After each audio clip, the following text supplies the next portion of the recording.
Okay, so good day everyone. Today we're going to discuss about a new religion which is called Zoroastrianism.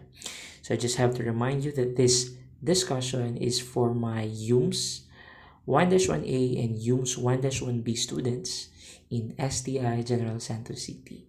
So my name is Edgar Adam P. Scolano and we are going to have another discussion of a new religion under the subject of Introduction to World Religion and Belief Systems. So, we have the religion of Zoroastrianism. So, tungkol saan nga ba tong religion na ito? So, malalaman natin yan within this presentation. Okay? So, the objectives of this discussion, at the end of this discussion, the audience will be able to first discuss the religious belief, ritual, and experience of the believers of Zoroastrianism. And aside from that, syempre malalaman natin kung ano ang naging history. Paano nga ba nabuo, diba? Yung relihiyon ng Zoroastrianism. Sino nga ba ang nanguna sa pagkakabuo nito? Next is compare and contrast Zoroastrianism to other religions. So eventually, along with the discussion, syempre makukumpara natin yung mga paniniwala in Zoroastrianism sa mga relihiyon na meron tayo. So say for example, you have Christianity, Islam. So what are the similarities? What are the differences in the beliefs? So malalaman din natin yan. And lastly, as the last objective of this discussion, syempre the audience will appreciate the diversity of beliefs in the religions, in the aspect of religion throughout the world. So, syempre, bagong kaalaman sa isang bagong reliyon. So, mas na-appreciate natin yung pagkakaroon ng marami at iba't ibang reliyon sa buong mundo. So, I guess, ready na tayo para magsimula sa ating pag-uusap. So, magsimula tayo kung paano nga ba nabuo ang Zoroastrianism. So, let's start with the founder. So, eventually, ang Zoroastrianism pala was founded by prophet named Zoroaster. Ayan, kitang-kita niyo naman sa slide. Or tinatawag din siya na Zarathustra. So, in ancient Iran, and that was approximately 3,500 years ago. But actually, there is uncertainty. No? Hindi sigurado kung kailan ba talaga yung eksaktong panahon kung kailan nabuo yung relihiyon ng Zoroastrianism. Kasi it was around 1500 to 1200 BCE. So parang ganun yun. Okay, and you also need to take note that the location was in ancient Iran. Ayan. So klarong-klaro. And then eventually ito para si Zoroaster was born into a Bronze Age culture. So it is specifically stated that it is in northeast Iran. Kung saan yung unang relihiyon niyan, bago yung tinayo niyang relihiyon, which is Zoroastrianism, it is a polytheistic religion. Ang ibig sabihin ng polytheistic religion, ito yung religion na kung saan naniniwala sila sa marami, diba? Marami at iba't ibang mga Diyos o Diyos-Diyosan, parang ganun. So, which included animal sacrifices and ritual use of intoxicants. So, dun sa nauna niyang relihiyon, actually, it was not specified, but on his first religion, so naniniwala sila sa maraming gods and goddesses, at kasama na din yun yung parte sa mga ritual nila, yung pagsasakripisyo ng mga hayop, and as well as, the use of intoxicants. And then, eventually, ito pala si Zoroaster was born into the clan called the Spitama clan. At yung naging trabaho niya doon is isang pare. He worked as priest. Kaya pala, ito din si Zoroaster pala ay isang family man. Meron siyang asawa at meron din siyang 3 anak na lalaki at 3 anak na babae. And eventually ito si Zoroaster, along with his life, he eventually realized that may mali dun sa religion na meron sila. So, because of that, he rejected the existing religion around the era which he lived in. So, with their rituals and many gods, and as well as the oppressive class structure na meron dun sa kanyang unang religion. So, that is Zoroaster for you. So, ano nga ba yung naging vision ni Zoroaster? So, nung siya ay nagkaedad, around 30 years old, nagkaroon siya ng divine vision. So, binigyan siya ng pangitain, pananaw or vision ng Panginoon, and his message spent us during a ritual purification rite, which eventually itong vision na binigay ng God, na inisip niya talaga ng God, talagang nag-transform sa kanyang pananaw, sa kanyang perspektibo sa buong mundo. And then eventually, along with his visions, he realized or he became enlightened that there is indeed only one Creator God na karapat dapat sambahin. So, yun yung unang paniniwala niya. So, which is salungat dun sa unang reliyon na meron siya. So, in Zoroastrianism, they believe in only one Creator God. He also believed that the deities of the old religion were all evil spirits and were workers of Angra Mainyu, which is God's adversary. So, para sa third bullet, sinasabi niya na naniniwala siya na yung mga pinaniwalaan nilang mga Diyos-Diyosan dati, ito daw yung mga evil spirits. Mga evil spirits na nagtatrabaho or they are working with the adversary, meaning kalaban ng Panginoon na pinaniniwalaan ni Zoroaster. So, ang tawag dun sa kalaban na sinasabi niya ay Angra Mainyu. Okay. So, tandaan lamang yun. So, God's adversary o kalaban ng God na meron sila, ang pangalan niya o ang tawag sa kanya ay Angra Mainyu. Okay. So, ano nga ba mga paniniwala sa Zoroastrianism? Okay. One of the most popular, the most common belief in Zoroastrianism is meron silang dualism. Okay? Merong dalawang bagay sila na pinaniniwalaan as one of its biggest concept talaga dun sa kanilang religion. So, ano nga ba ibig sabihin ng dualism sa kanilang relihiyon, which is Zoroastrianism? So, sabi dyan, it refers to the existence of complete separation of good and evil, and it is recognized in two interconnecting ways. So, eventually, ang ibig sabihin ng dualism kasi is pagkakaroon ng dalawang opposing or dalawang separated na bagay which Zoroastrianism is believing into. So, those two things na pinag-uusapan dito is the good and evil. That there is good and there is evil.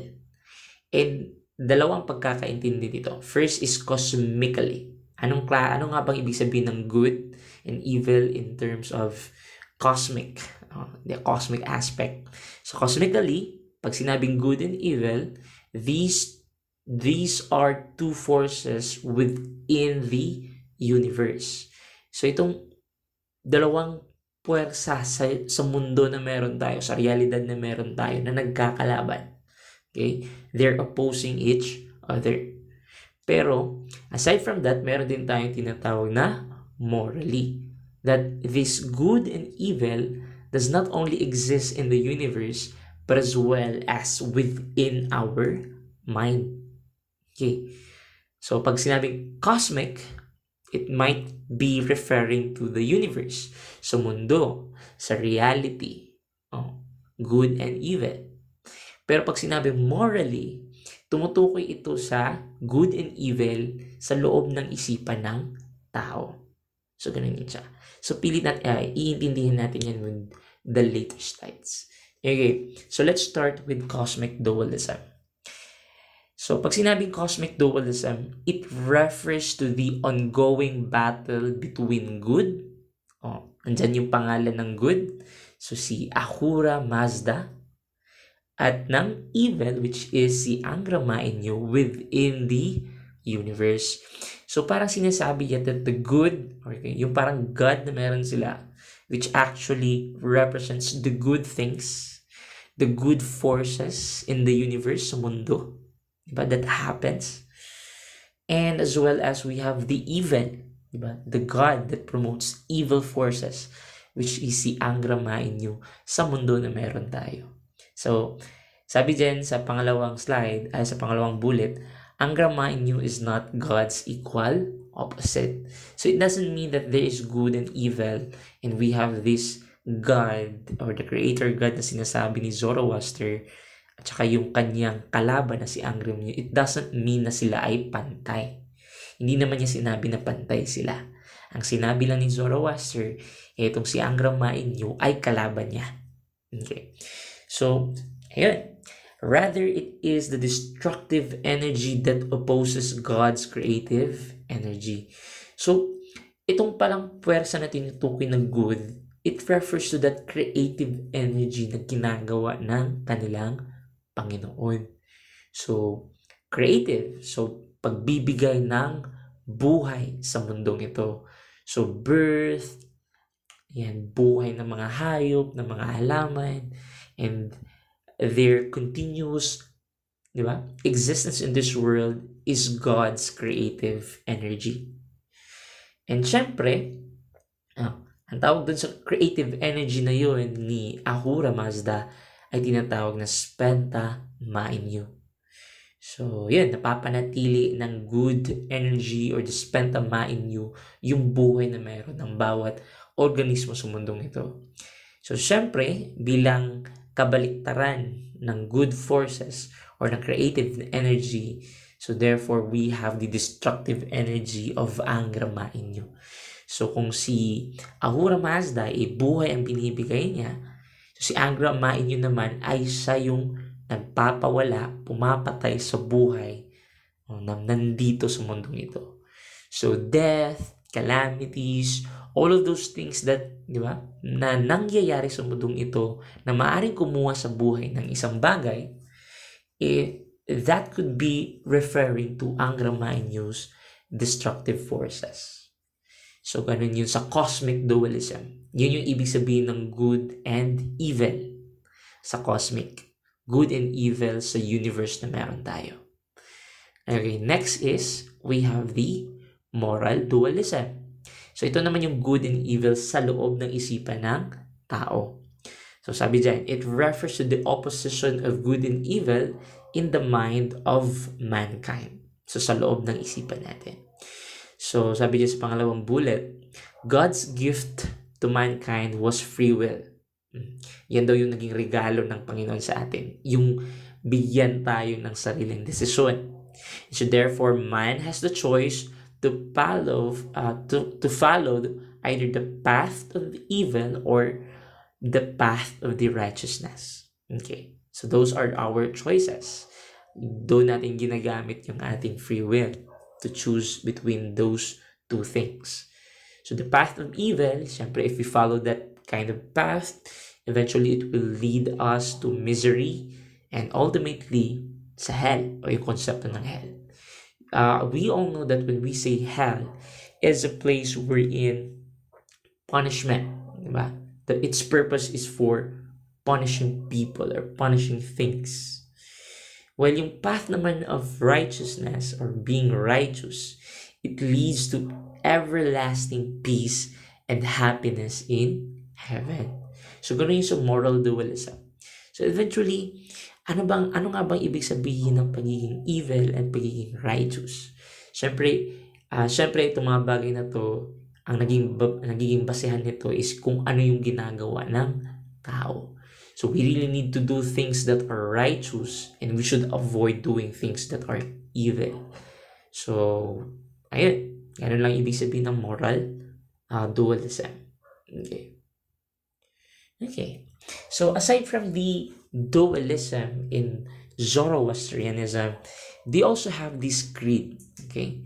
Itong creed na to, itong rule na to, itong paniniwala na to, ito yung generally sinusunod ng mga Zoroaster, o yung mga tao na naniniwala sa Zoroastrianism,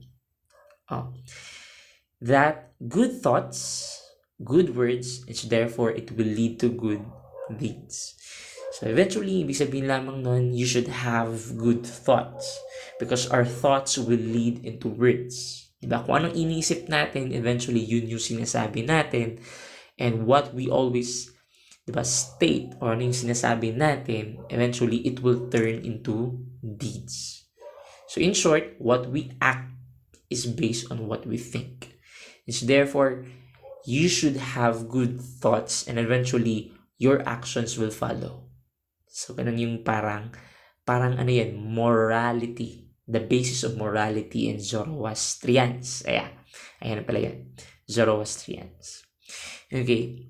So, isa din sa mga paniniwala ng Zoroastrianism is that kapag ang isang Zoroastrian at the age of 7, binibigyan sila ng parang shirt na tinatawag na sudre and isang cord na tinatawag na kuste.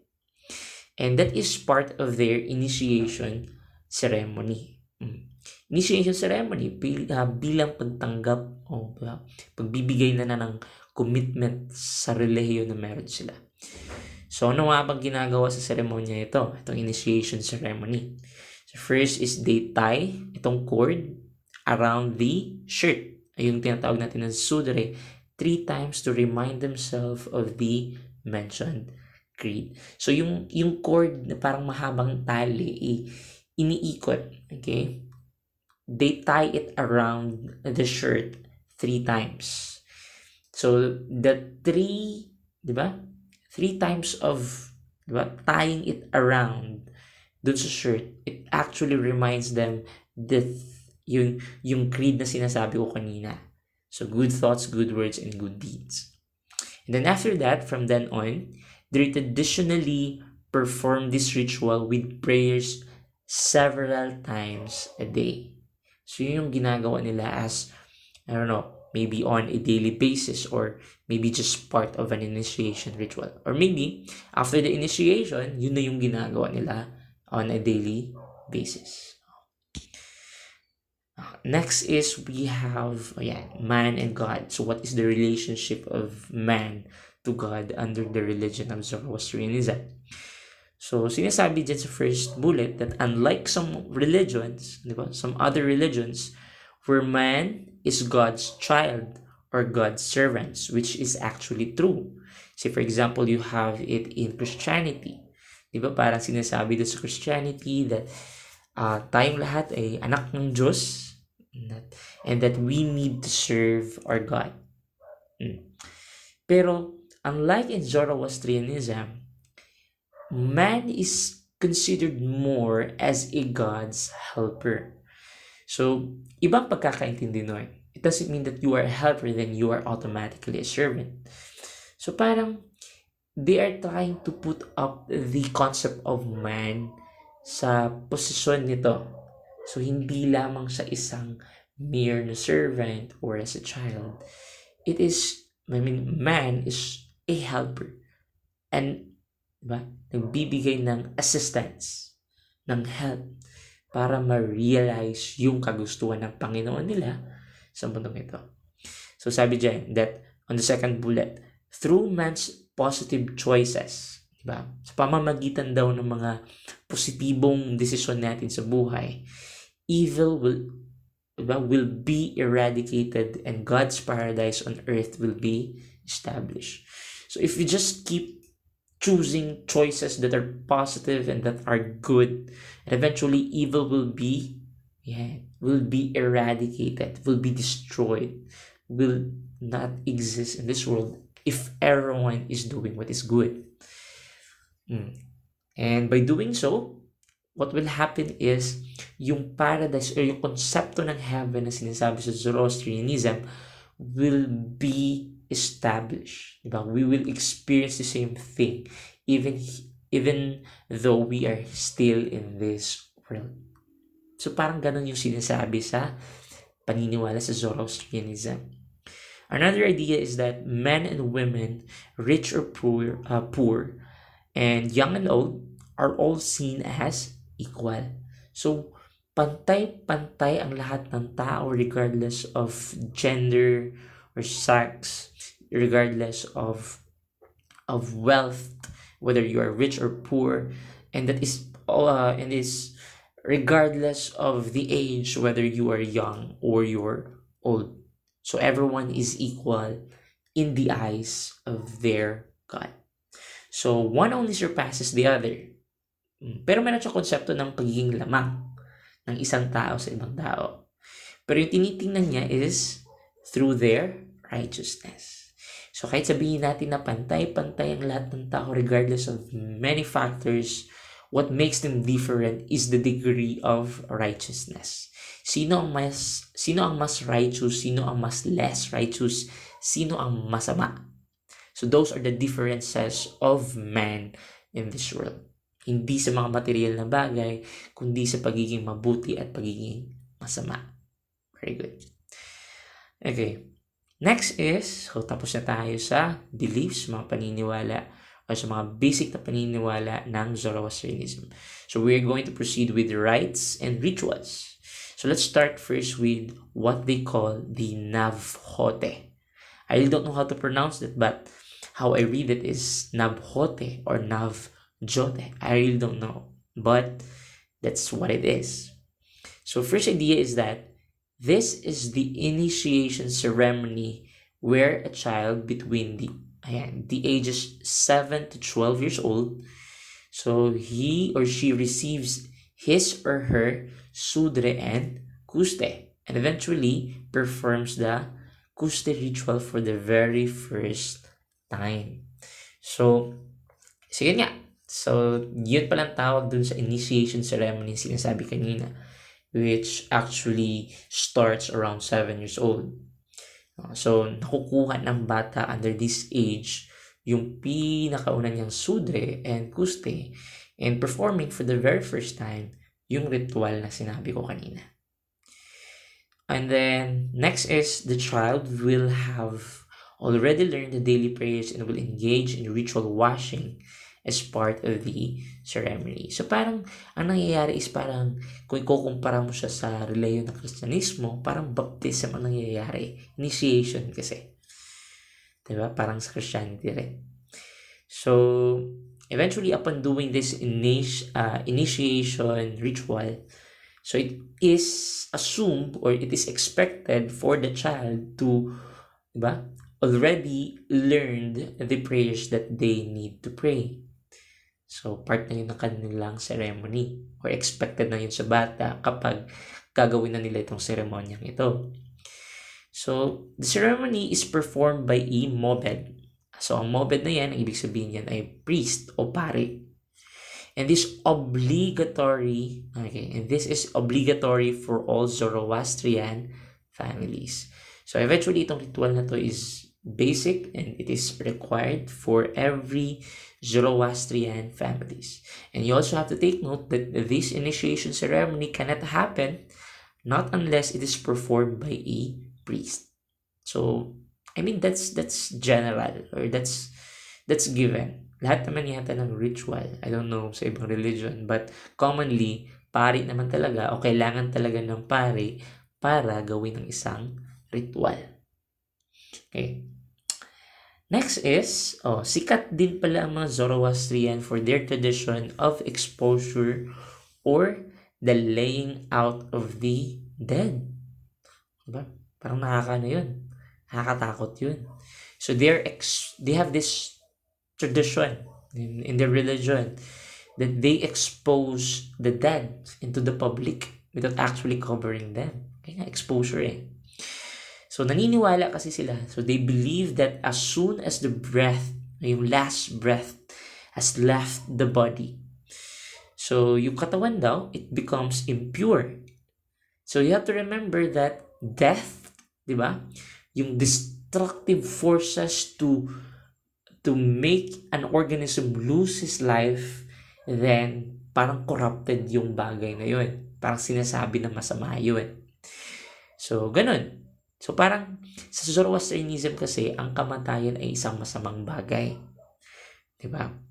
So, ayan. So, naniniwala sila kapag namatay ang isang tao, then the body itself or our body becomes impure. And so, therefore, it is tainted na mansahan ng kasamaan. So, yan, sabi dyan that it is considered to be the work of Angra Mainyo. Kaya daw namamatay ang tao. Yan. So, ang ginagawa nila, in this exposure, instead of burying the corpse, so they traditionally laid it out. So, they laid it out. They exposed it to the public on a purpose-built tower. So, at least they have this tower. They call it dogma or tower of silence. So to be exposed to the sun and eaten by the birds of prey such as vulture. So they laid it out onto the public or binibitay nila kung saan man dun sa tower of silence or dogma para yun, ma-expose sa sun. Siyempre mas mabilis yung pag-aagnas ng bangkay. And eventually, if there are birds or there are specifically vultures which are scavengers, syempre kakainin nila yung katawan ng tao. So that's one of the belief or the rituals that they do in the aspect of burial rites. Okay, so it's weird, but we cannot say that it's wrong kasi parte yun sa kanilang paniniwala. Okay. So, in terms of weddings naman, mag-usap tayo in terms of kasalan. So, sa kasalan, under the religion of Zoroastrianism, so, merong 2 stages na nangyayari sa kasal. So, the first stage, yung bride and groom, and kasama yung kanilang mga guardians, so, they will sign a marriage contract. So, eventually, the guardians or the consent of the guardians are required para magkaroon ng isang successful na wedding. And then after the signage, diba? After the signatures being put into the marriage contract, so in the second stage, diba, is the service followed by the feast and the celebrations, which is traditionally lasts from 3 to 7 days. So eventually, parang sa Christianism, that after the kasalan, syempre they will have a celebration. Okay, sa kahit anong religion naman, pag nagkakaroon ng kasalan, siyempre pagkatapos nun, magkakaroon talaga ng celebration. So, ang pinagkaiba lang siguro ng Zoroastrianism is the duration, di ba, of the celebration. Kasi tumatagal daw ito, di ba, from 3 to 7 days or a week. Di ba, masyadong mahaba yun. Isang linggo ng pagpaparty. Okay, so enjoy. Next is during the service, so yung married female relatives will hold a fine scarf over the couple's head, and at the same time, 2 crystallized sugar cones are rubbed together to sweeten the couple's life. So, parang ilalagay sa paikot doon sa mag-asawa. So, ayan. Fine scarf over the couple's head. And at the same time, mag-rub daw sila ng parang sugar cones. Parang minatigas na asukal. Which will make the life of the couple much more sweeter. Parang ganun yung konsepto nila doon. Kaya ginagawa nila yun. So, traditionally, both the groom and the bride dress in white, which eventually symbolizes purity. So, yes, that is very common in any weddings that we have in other religions. So, maganda kasi yung white because it symbolizes purity. Okay. Next is, so after the wedding, what do they do when it comes to worshiping their God? Okay.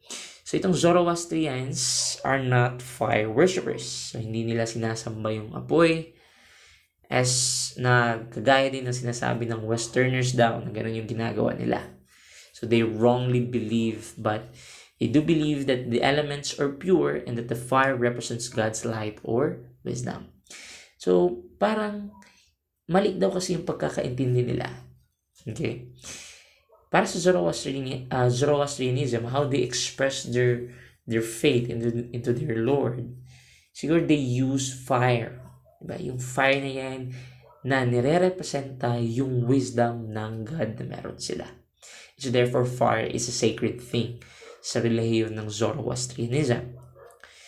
So si Zoroaster placed less emphasis on ritual worship. So hindi niya pala binibigyan talaga ng diin o ng atensyon yung pagkakaroon ng ritual para sambahin yung Panginoon na meron sila. So instead, di ba? They focus on the central ethics of good thoughts, good words, and good deeds. So, ganun yun. So, instead of giving time or worrying about rituals and stuff, so they tend to focus more on the ethics of their creed. So, may mali nga ba dun sa paniniwala nila na good thoughts, good words, or and good deeds? So, ayun. Zoroastrianism worship is not prescriptive. Its followers can choose whether they wish to pray and how to do so. So you could actually observe how loose or how free Zoroastrians, diba, when it comes to the act of worshiping their religion. So ayan, medyo maluwag yung kanilang pamamaraan. So they give more importance into the beliefs of their followers. Next is communal worships. Ayan, is usually centered on seasonal festival, but there are other opportunities for worshippers to gather, such as Navhote. So they tend to have these communal worships na kung saan sinasabay nila sa mga fiesta, sa mga festival. But aside from those things, aside from those social activities na kagaya ng fiesta or any other stuff, syempre nagiging opportunity din nila para mag-gather yung mga worshipper dun sa, sa Navhote na sinabi ko kanina.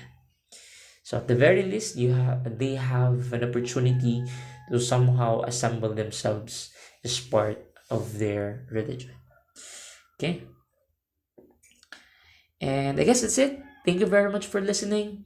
That is Zoroastrianism for you. You just have to remember who is the founder. So you have Zoroaster, or meron pa siyang ibang pangalan. You just have to remember the basic beliefs under the religion or this religion. Tandaan nyo lang na monotheistic siya at naniniwala siya sa isang Panginoon lamang.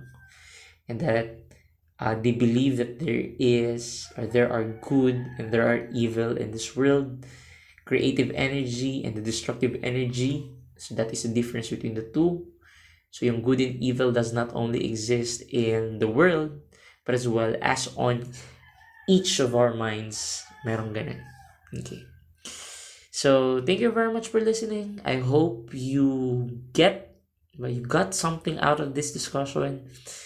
And God bless para sa mga mag-e-exam at magkakaroon pa ng iba't ibang requirements sa hinaharap. Okay? So, goodbye. Peace.